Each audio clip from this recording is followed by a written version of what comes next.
Hablar de un tema que es muy recurrente en las consultas, que es el tema de la vocación.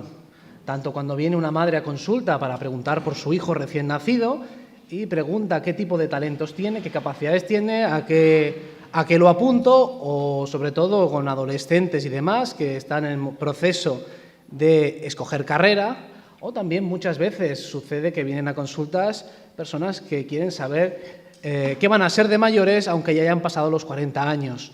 Es decir, una vez que llega esta crisis de las cuadraturas Plutón-Plutón en tránsito, la crisis de los 40 con Neptuno-Neptuno y Urano-Urano, la oposición Urano-Urano, generalmente hay siempre una reevaluación de qué demonios estoy haciendo con mi vida. Incluso en momentos donde se ha alcanzado una buena posición económica, casi siempre está esta reevaluación de, vale, sí, a lo mejor estoy ganando bastante dinero, pero no estoy haciendo aquello para lo que yo realmente valgo.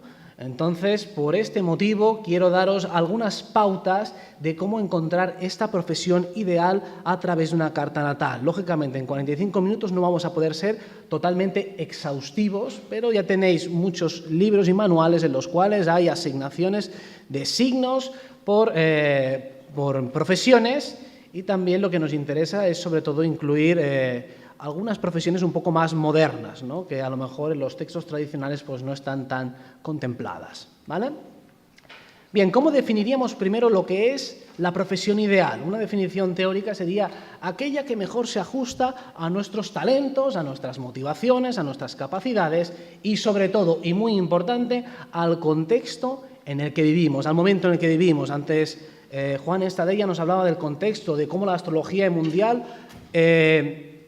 influye sobre la natal, es decir, cómo el contexto en el que vivimos, cómo la realidad, de alguna manera, delimita cuáles son nuestras posibilidades. Si alguien por su carta, porque tiene un Venus ascendiendo y demás, y conjunto a Plutón y piensa, dices, bueno, pues yo quiero ser modelo de lencería femenina. Digo, muy bien, pero si tienes 56 años y te llamas Manolo, pues a lo mejor no es aquello que se ajuste mejor a tu realidad del momento.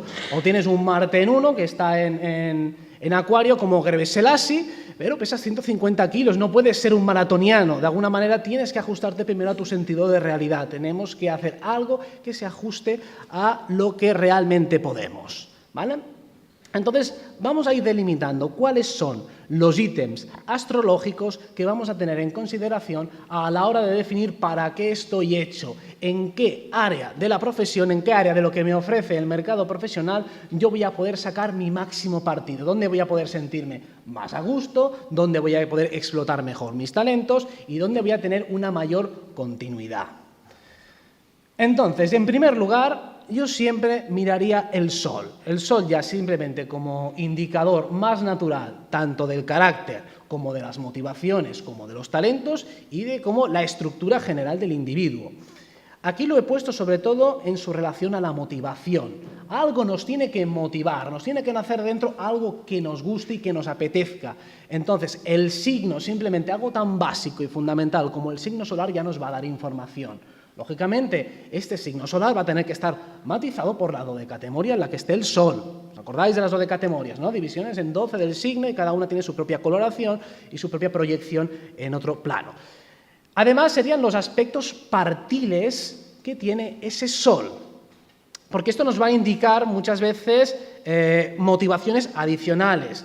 Aunque tú tengas un Sol en Tauro que puede tener una perspectiva más o menos tradicional, si este Sol está en oposición a Urano, pues probablemente va a haber un factor más rupturista, más rebelde, más autónomo y más rompedor. Probablemente esta persona estará sujeta a variadas y recurrentes crisis dentro de su vocación, crisis vocacionales, ¿no? De alguna manera estoy muy acomodado en el banco, pero de repente me encuentro que tengo una crisis espiritual, no sé a dónde me va mi vida y lo dejo todo y me voy al campo durante una época. Pues bueno, esto sería típico de unas oposiciones, por poner un ejemplo, de Sol con Urano. Lo mismo que si tenemos conjunciones partiles con el Sol de Neptuno, de Plutón, de Marte o de lo que sea. Todos estos planetas, pensad por ejemplo en David Fernández, líder de la CUP, ¿verdad? El partido este político de aquí de Cataluña, es un Sol en Libra. ¿Habéis visto cómo viste? ¿Vale? Un Sol en Libra, conjunción con Marte y con Plutón. Pensad un poco en el arquetipo de Libra. Libra no significa automáticamente tener un gran o un criterio estético de lo más. Simplemente significa que las formas importan. En este caso, él transmite un mensaje a través de las formas. Yo me he visto de una determinada manera para ir al Congreso y de esa manera yo estoy transmitiendo un mensaje. Yo estoy diciendo que estas formas, que yo no me adecuo a las formas que se llevan en el Congreso. Yo quiero representar a una facción del pueblo en este momento dado que a mí me interesa. Vale, no nos vayamos por las ramas. Sigamos, los talentos. Los talentos también es un constructo que nace a partir del Sol. Allá donde yo tengo el Sol, tengo más posibilidad de brillar. Por extensión, también por casas, en la casa 5. ¿Por qué la casa 5? Algunos, de hecho, le atribuyen la vocación a la casa 5. Y es que todo aquello que nosotros hacemos por placer y por gusto, por extensión, le vamos a dedicar más ganas, más facilidades, le vamos a dar más oportunidades, vamos a insistir más, y todo lo que se hace con gusto, generalmente, nos permite obtener a largo plazo un mayor rendimiento. Por lo tanto, nuestro Sol es aquello que nos alimenta, que nos da fuerza, que nos da voluntad, que nos da ganas de hacer las cosas, y con ganas todo se hace mucho mejor. Entonces, a la hora de definir una vocación, si estamos en este plano ideal, dentro de lo que nos permite la realidad, vamos a fijarnos muy bien en qué es lo que motiva a ese individuo. Aquí hay que hacer otra consideración. No todo lo que nos motiva tiene por qué tener una proyección ni exacta ni aproximada en el terreno profesional. Es decir, que va a haber signos más trabajadores que otros, que va a haber signos que a la hora de determinar cuáles son sus posibilidades a nivel profesional lo van a tener mucho más complicado para hallar su sitio que otros. ¿Vale? Luego iremos explicando y desarrollando un poco todo esto. Los elementos dominantes, es decir, si también hay una dominante de fuego, una dominante de agua, si hay un planeta dominante, un planeta en el medio cielo, por ejemplo, un Marte en el medio cielo, un Neptuno en el medio cielo, cualquier planeta que tenga una buena carga de astrodina, es decir, mucha fuerza planetaria, también va a modificar mucho cuál va a ser nuestro destino profesional. Un Venus angular pues nos va a acercar hacia territorios de moda, va a hacer que nuestra estética sea mucho más importante para deportistas, como ya ve, mirad los estudios de Gauquelin, y de alguna manera él ya demuestra de una forma estadística pues que los Mercurios y Lunas están con los escritores, que los científicos tienen Júpiter, etcétera, etcétera. Todo esto ya lo podéis más o menos comprobar. Los planetas dominantes que están cerca de los ángulos, cerca de la casa 1, cerca del medio cielo, cerca del fondo cielo o cerca del descendente, pues tienen un gran impacto sobre el destino y generalmente permiten, ayudan y espolean a que tú destaques en una determinada profesión. Pero insisto, no todos los ítems ponderan igual para la profesión. A lo mejor ese Marte en 7 pues se lleva más a un terreno más bien afectivo, más bien de asociaciones o más bien de pareja. Bien, quiero que también tengamos en cuenta otros valores. Saturno y Luna, cuando hablo de capacidades, límites y condicionamiento sociocultural. ¿Qué significa con esto? El condicionamiento sociocultural es muy fácil. Si yo tengo Urano en casa 4, por poner un ejemplo, y mis padres eran muy ricos, eran muy yuppies y demás, pues yo voy a ser antisistema, porque tengo Urano en 4, yo me rebelo contra lo que yo he visto y por lo tanto ese Urano en 4 probablemente se manifestará como una rebelión a lo que yo he visto en casa. Pero, sin embargo, si mis padres eran pobres y yo tengo un Urano en 4, a lo mejor yo quiero ser un empresario de éxito porque yo no quiero repetir ese patrón familiar. Por lo tanto, tenemos que saber esta persona en qué contexto se ubica. Tenemos que tener o recopilar algo de información sobre la carta antes de definir de forma categórica hacia dónde se va a orientar profesionalmente ese individuo. También ese contexto sociocultural también tiene que ver mucho con el momento. Por ejemplo, hace unos años cualquier persona que tuviera un Urano angular, pues ya directamente decíamos, venga, pues a la informática, temas tecnológicos y demás. Ahora mismo prácticamente todos, tengamos a Urano o no en el medio cielo, trabajamos con un ordenador. O tenemos que hacer parte de nuestro trabajo a través de Internet, sea temas de publicidad y demás. Entonces, ahora mismo, el que tenga ya Urano muy dominante, a lo mejor ya es un grado más de complejidad. A lo mejor ya es que vende maquinaria industrial, o que es programador, o que es astrólogo, sería ya un grado superior de excentricidad o un grado superior de especialidad dentro del entramado tecnológico, suponiendo y partiendo de la base de que todos, en mayor o menor medida, empleamos o utilizamos más tecnología que hace unos años. Ahora vamos a seguir con las capacidades y los límites. Saturno. Saturno, vamos a ver de cómo funciona Saturno como capacidad y como límite. Imaginaos que os viene vuestro hijo de 6 años, se mira su carta astral y dice: mira, papá, tengo Plutón en el ascendente, quiero ser narcotraficante de drogas. Típica escena familiar. Entonces, claro, tú le dices: a ver, pero tienes Saturno en Aries, tienes miedo a la sangre, pues esto como que no te puedes meter mucho en la mafia, o tienes un Júpiter muy cochambroso, vas a tener problemas con la ley. Pues entonces, claro, el niño dice: vale, es verdad, tengo una pulsión, un instinto que me lleva hacia algo, pero tengo una serie de limitaciones estructurales dentro de mi carta que me impiden, en todo caso, pues a lo mejor empuñar un arma, o defraudar a Hacienda, o estas cosas que hacen los políticos, ¿vale?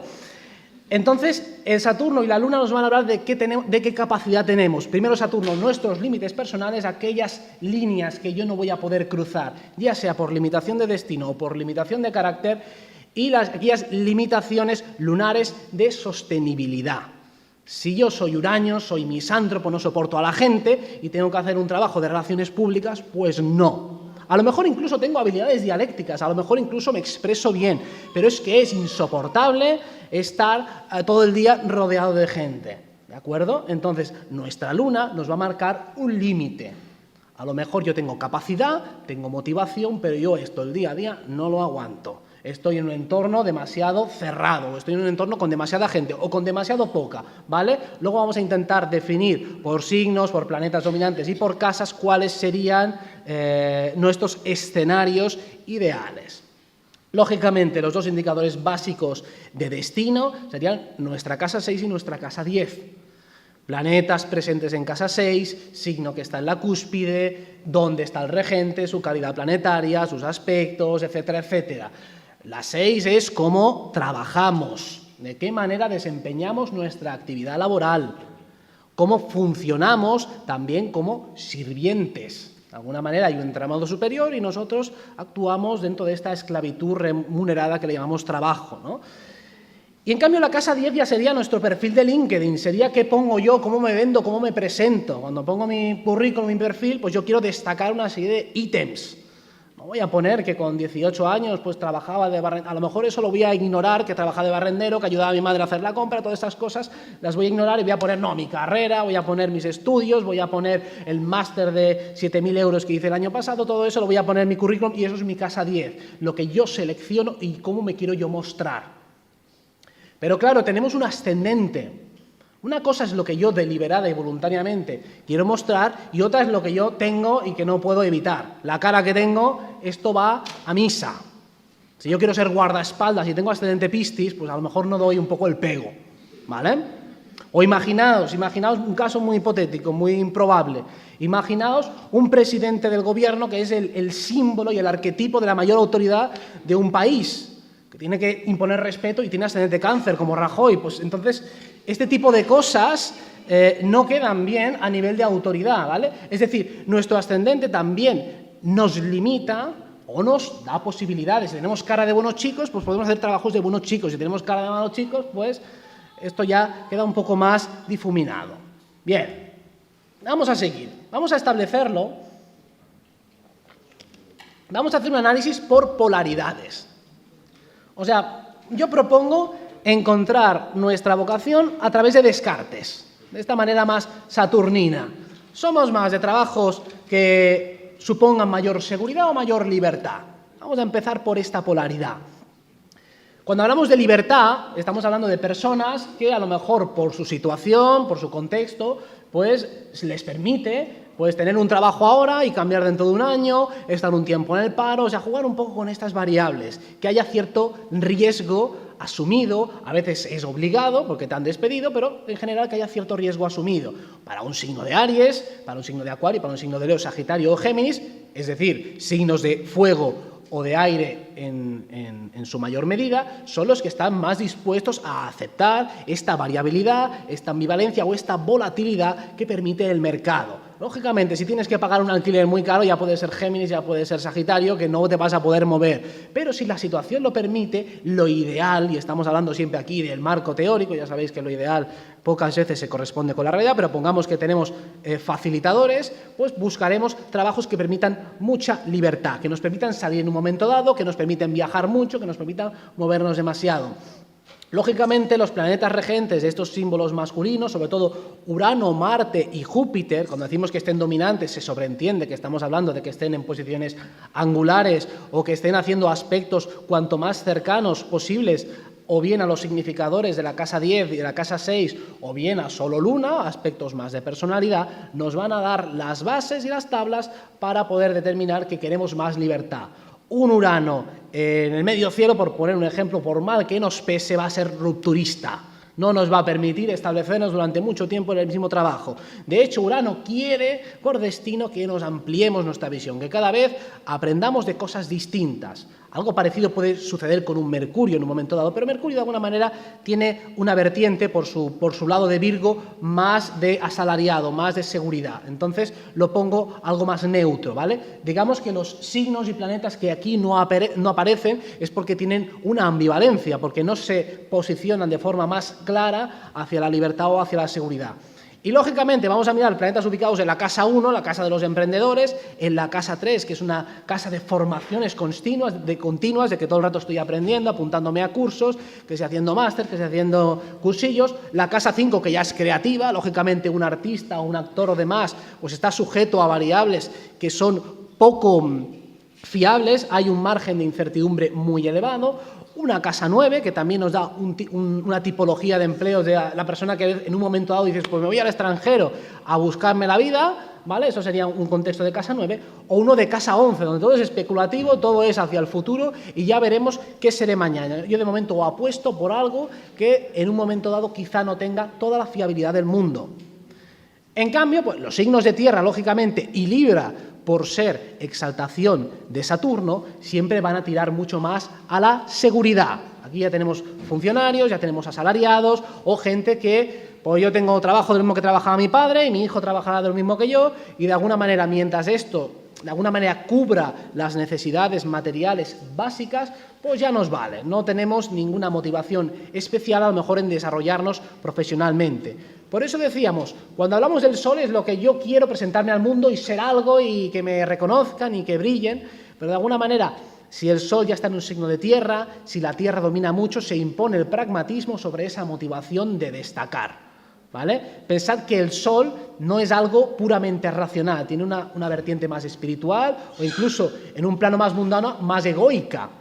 Yo quiero destacar en algo, yo tengo una motivación. Si yo quiero trascender esa motivación y simplemente, pues bueno, pues trabaja de algo que te dé dinero y punto y final. No busques ni mayor reconocimiento ni mayor crecimiento. Por supuesto, estas casas asociadas a estos signos, las casa 2, que sería quizá el arquetipo o prototipo de la más continuista de todas, la casa 4, típica de funcionarios, vamos a ver muchísimos funcionarios en casa 4, también de arquitectos, ¿vale? Vamos a ver muchos arquitectos en casa 4, pensad que el arquitecto trabaja sobre territorios, trabaja sobre planos, las casas 11 y 4 las vamos a ver mucho en estos arquitectos. La casa 6, trabajo asalariado, seguro y que de alguna manera es una faceta de mi vida que por supuesto no me va a gustar, broma macabra de la astrología, que la casa de las enfermedades y la del trabajo sea la misma, ya algo nos quiere decir, ya nos están queriendo decir algo. Y la casa 12 también, casi siempre, es una casa de poco riesgo, es decir, de hecho no es una casa de trabajo propiamente dicha, pero el que tenga el regente de 10 y el de 6 en 12, o bien pilla una baja indefinida para toda su vida, o tiene algún tipo de problema que le obliga a parar, o bien tendrá un empleo de casa 12, ya sea trabajando a lo mejor de funcionario en prisiones, ya sea trabajando en temas de ayuda al desarrollo o en temas de ayudas sociales, que son muy recurrentes, pero en general es que esa persona no va a tener un puesto excesivamente público, o por lo menos no lo va a buscar deliberadamente. No, no las he dicho todas, no están todas puestas aquí. Voy a ir poniendo diferentes polaridades y veremos que algunas van a caer. La casa 8 no la he puesto porque tiene una ambivalencia. Es un sector de riesgo, pero también es un sector económico. Entonces, no la puedo ubicar claramente en ninguna de las dos, ¿vale? Las que no he puesto es porque tienen ambivalencias, ¿vale? Sigamos. Liderazgo versus servicio. Hay gente a la que le gusta mandar, luego hay gente que sabe mandar. No siempre van las dos cosas unidas, ¿vale? Encontramos gente con una gran vocación para mandar, pero que no tienen ni idea, y otros que dicen, no, a mí no me gusta mandar, pero están mandando sin parar, sin darse cuenta, ¿ya va?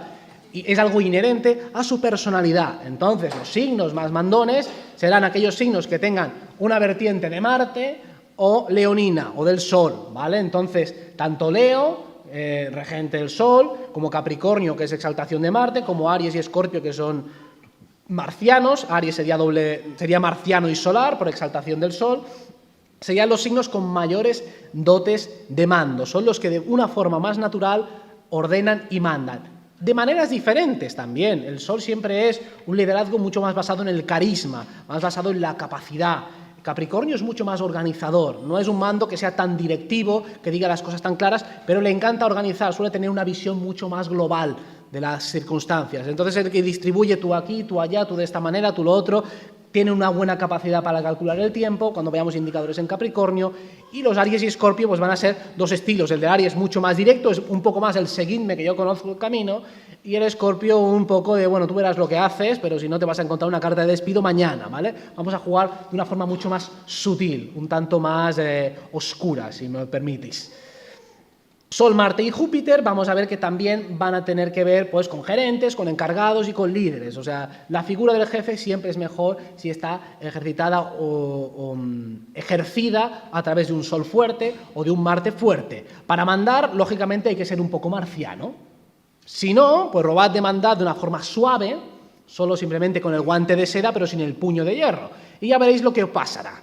Os van a torear y no vais a tener ninguna capacidad. Para mandar, lógicamente, hay que ser malo. El hecho de que la mayoría de los jefes sean unos cabrones no es casualidad. Es porque los otros no prosperan, es porque a los otros se los comen con patatas. Entonces tiene que haber este punto de dureza. Es obligatorio. Luego veremos que ser jefe, ser líder, no siempre es algo puramente marciano.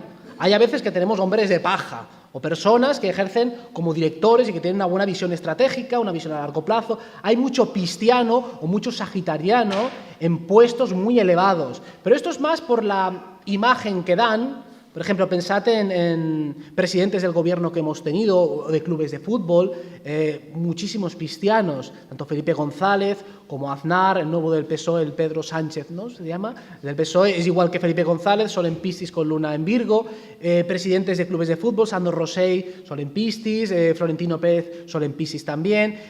Son personas que en un momento dado están ejerciendo un rol de autoridad, o mejor dicho, están poniendo su imagen al servicio de una causa mayor. Cuando ellos se van, España sigue. Cuando ellos se van, su club de fútbol sigue. De alguna manera es una función temporal. De alguna manera no les queda grande a los jupiterianos o neptunianos puestos de una gran envergadura, pero realmente su capacidad directiva es pequeña, es más limitada, dependen de grupos de inversores, grupos de poder, que son los que realmente ejercen el poder. Ellos no son perfiles de pirañas, no son pirañas que están mandando, realmente su poder decisional es bajo, dependen de estructuras mucho más grandes. Por lo tanto, ahí sí que tenemos piscianos en puestos de mando o jupiterianos en puestos de mando. Pero los que realmente el encargado que tienes en la oficina, ese tiene que ser marciano o solar, si no, se lo torean sin ningún tipo de compasión. Las casas 1 por su correspondencia con Aries, la 5 por su correspondencia con Leo, la 10 por Capricornio y la 11 también por este liderazgo de grupos, ¿vale? Al Capone tenía un Sol en casa 11, pues si quieres liderar una mafia, pues yo quiero tener un Sol en casa 11 porque tengo que dirigir a un grupo de personas. En Capricornio, pues entonces de esta manera tengo que tener una estructura bastante sólida, tengo que saber un poco qué hago con la gente que no paga, qué hacen con los que pagan, cómo los seguimos liando. Todo esto tiene que estar muy bien fundamentado y muy bien atado y bien atado. Entonces la casa 11 nos sirve para tener visiones a largo plazo y nos sirve para los líderes. Un líder que no sabe hacia dónde va, pues va directamente hacia la ruina. Y, lógicamente, los líderes tienen que tener un punto individualista. Ya decía Napoleón que es mejor tener un mal líder que dos buenos. Si tenemos que trabajar desde la casa 7 y tener un liderazgo compartido, generalmente lo único que vamos a tener son dos criterios enfrentados y dos personas que dicen, bueno, ¿qué hago? Si tengo dos jefes y uno me dice una cosa contraria, ¿qué hago? Pues le hago caso a los dos y luego ya se apañarán entre ellos, ¿vale? Bien. Signos más trabajadores, y cuando digo trabajadores digo pues que pueden aceptar mejor estar en un segundo plano, que no les gusta tanto llamar la atención o que aceptan de buen grado que la responsabilidad y por lo tanto el riesgo los asuma otros. Pues bueno, Virgo sería el principal. Veremos que Virgo está prácticamente en todas las páginas, porque Virgo es un signo que ya está conectado con el trabajo y Capricornio también. En cambio, para Libra, para Piscis, los signos más venusinos les va a costar más trabajar. ¿Vale? Si tenemos una gran potencia Libra, casa 12, a lo mejor tenemos a alguien que vive del cuento, o alguien que a lo mejor no trabaja en su vida, o si no, veremos que hay una última categoría que son los trabajos poco comunes. Hay trabajos poco comunes, más excéntricos, que veremos que están asociados con Urano, Neptuno y Plutón, que son categorías nuevas para personas que a lo mejor no tienen o no están preparadas, ya sea por su capacitación o por motivación, para los ritmos y los trabajos más convencionales. Bien, Virgo, Piscis, los signos mercuriales de perfil más bajo, piscianos o venusinos, pues aceptan de mejor grado la sumisión, que tener a alguien que te está mandando, que en un momento dado es el que asume las culpas y la responsabilidad. Yo soy un mandado, yo he hecho lo que me han dicho. Vale, pues esto es más venusino, es decir, yo no quiero esa responsabilidad. Acuario por su trabajo en equipo, ¿vale? Es decir, cada uno por cuestiones distintas. Acuario pues puede trabajar al servicio generalmente de algo mayor. No sirve generalmente como jefe, es algo que tengamos un Acuario en casa 1 o un Sol en Acuario en casa 1, un Marte en Acuario en casa 1, pero generalmente no les gusta mandar, pero sí que los tenemos como capacidad, o tienen esa capacidad en todo caso para unirse a causas mayores, de ser un peón dentro de una estructura más amplia. Y Escorpio también tiene, tiene la doble vertiente, sería un signo que puede estar en las dos partes. Lo que pasa es que Escorpio muchas veces le gusta ser el que maneja o manda en la sombra. Entonces, mientras va acumulando información de sus superiores, él va manejando y haciendo que los demás finalmente acaben trabajando para él. Entonces, Escorpio yo lo pongo como un agente doble, alguien que puede estar siempre mandando, aunque sea en la sombra, pero que puede ser un buen trabajador en un momento dado y puede aceptar muy bien el trabajar para otros, siempre y cuando tenga siempre esta perspectiva superior o esta mirada siempre hacia el más allá. Las casas son parecidas a los que hemos visto antes de los trabajadores seguros, ¿no? La 2, la 4, la 6 y la 12. De alguna manera, esas dos categorías se parecen. Vamos a seguir, vamos bien de tiempo más o menos. Lo vamos a ventilar rápido, no os preocupéis. Gestores o técnicos versus creativos.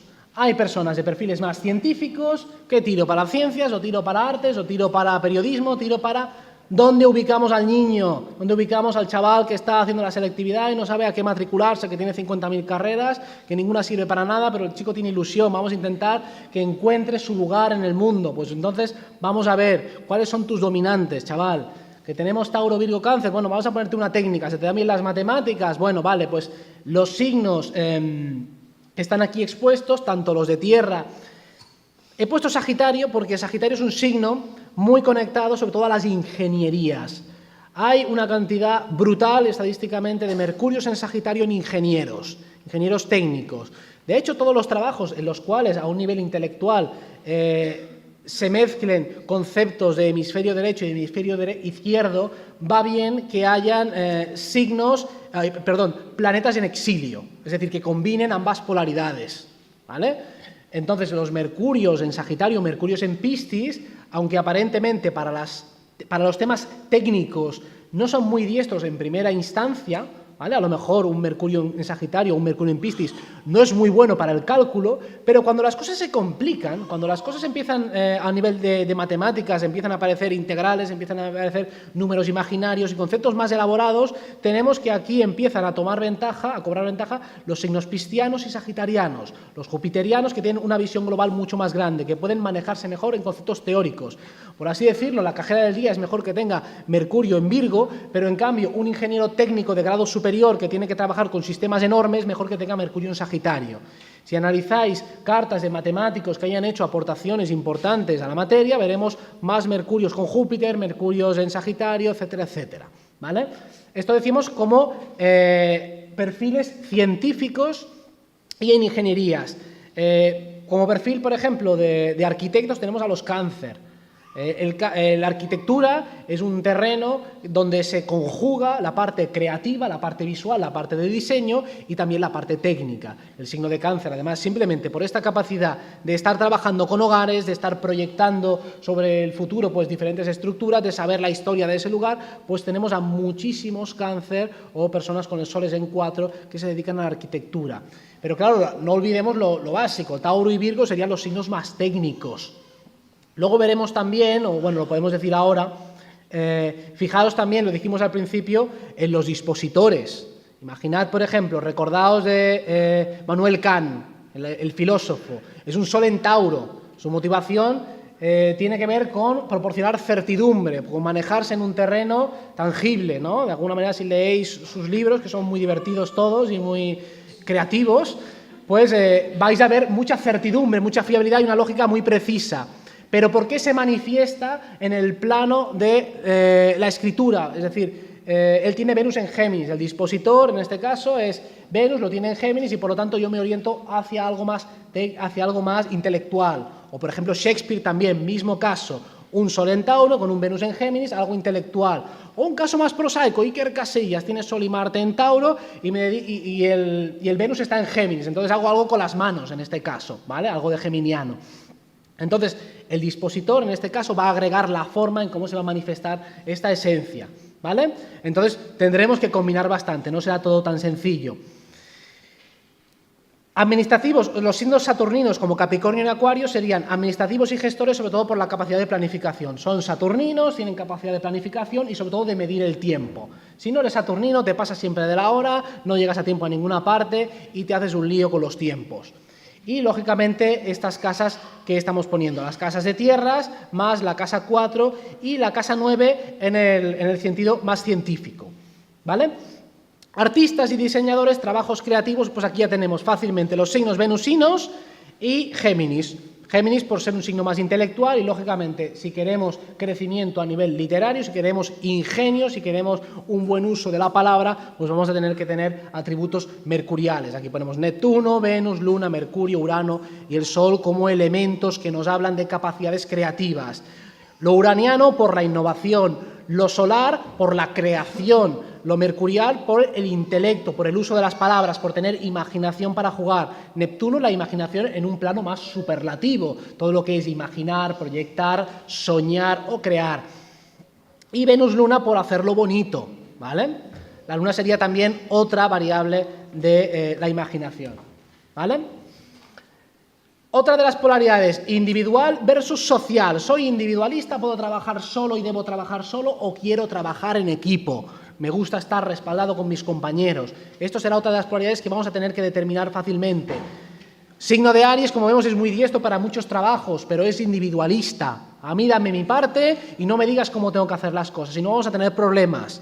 Si nuestros jefes supieran astrología, ya tendrían mucha más capacidad para ordenar a según quién qué tipo de tareas, ¿vale? Eso se supone que los jefes tienen perfiles psicológicos y demás. Con lo astrológico iremos mucho más deprisa. Los Tauro tienen facilidades, aquí hemos puesto algunos roles, investigador, programador, gestor, estos son trabajos que generalmente se hacen en solitario. Entonces yo tengo un signo de Tauro en medio de mi faena, yo voy haciendo a mi ritmo y si no me molesta no tengo a priori una necesidad de estar rodeado. Un signo de Virgo también, de alguna manera si tú no le tocas sus cosas, y claro, si tú entras en la habitación de alguien que tiene un estelium en Virgo y le empiezas a cambiar las cosas de sitio, ya lo desestabilizas completamente. O le empiezas a explicar tu historia y le cambias de tema cada 5 segundos, te lo vas a cargar. Mejor, cuanto menor interacción social tenga, mejor. Y si es una interacción social que sea muy precisa, muy ordenada y muy calculada. Pero como generalmente en el mundo ideal, pues no, el jefe te va a decir las cosas como le aparecen, pues para el Virgo mejor lo dejamos solo y con sus cosas. Los signos de Piscis y de Escorpio, lógicamente conectados con las áreas de la casa 8 y a 12, también trabajan mejor en solitario. Tenemos terapeutas con mucho Escorpio, bueno, porque es una interacción íntima, no es una interacción superficial, sino que aquí de alguna manera estamos compartiendo algo mucho más profundo. Ahí en ese plano Escorpio puede trabajar con otros, pero por lo general es un signo que se desenvuelve mejor investigando por su cuenta, aunque sea observando y analizando a otros, pero siempre mejor en un plano más personal. Las casas son muy fáciles, son las correlativas a las que hemos visto y los signos de Marte como símbolo de Aries, o Urano como símbolo de Acuario, o Plutón como signo de Escorpio, ¿vale? Todos estos signos serían aquellos que se desenvuelven mucho mejor en solitario. Entonces, aquí sobre todo vamos a darle salida a la casa 7. La casa 7 no es que esté excesivamente conectada con el trabajo, pero sí que hay muchísimas personas que te vienen con temas vocacionales, tienen plantas en la 7, y digo, bueno, pues atención al cliente, temas de ventas. La casa 7 es la que más tiene que ver con la persuasión.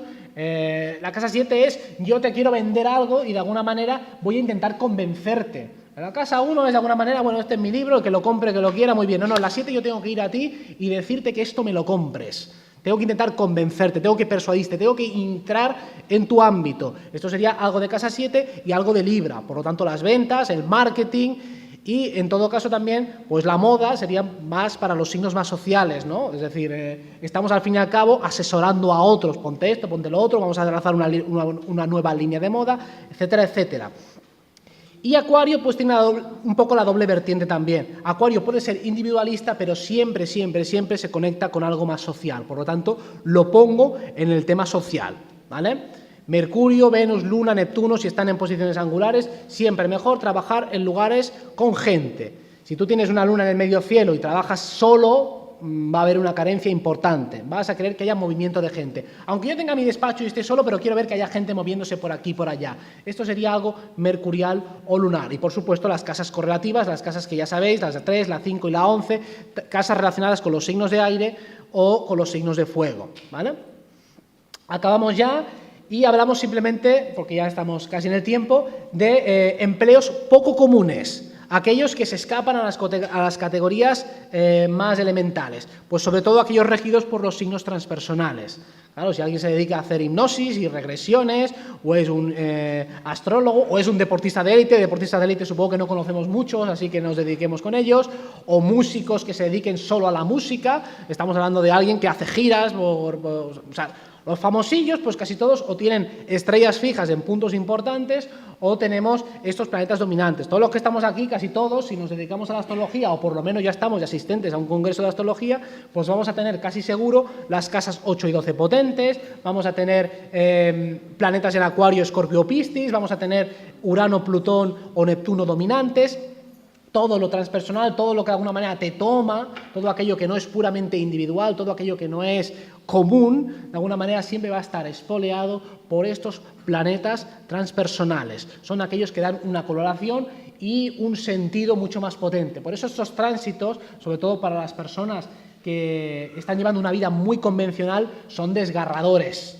¿Vale? El banquero de toda la vida que de repente pierde el trabajo, no sabe hacer otra cosa y ni siquiera se ha preocupado por mirar un poco hacia adentro, o que tiene un cáncer en un momento dado y a lo mejor tiene que romper dramáticamente su estilo de vida.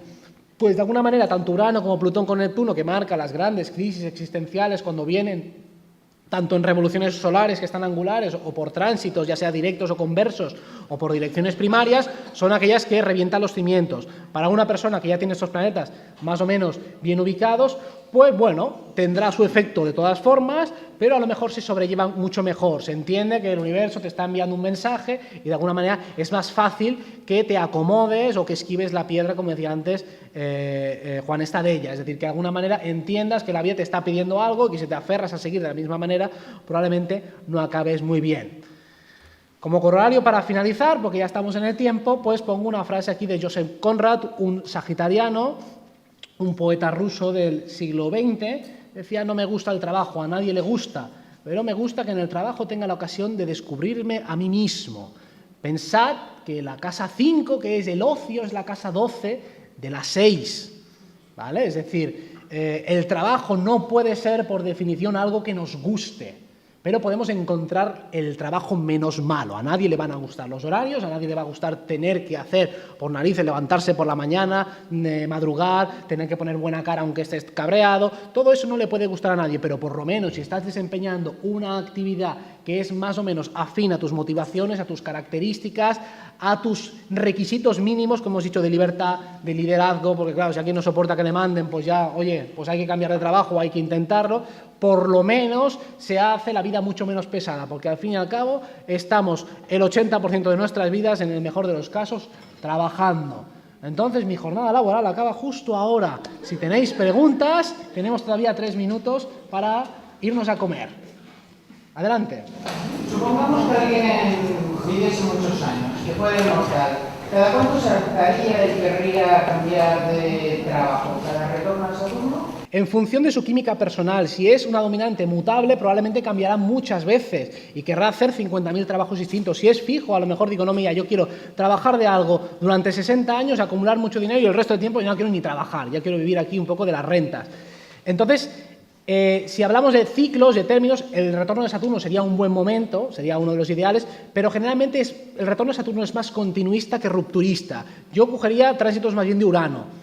La oposición Urano-Urano, entonces sería cada 84, 42 años más o menos, sería uno de los ciclos largos, o si no, buscaría también todas las cuadraturas, entonces sería 42 entre sería cada 24 años más o menos.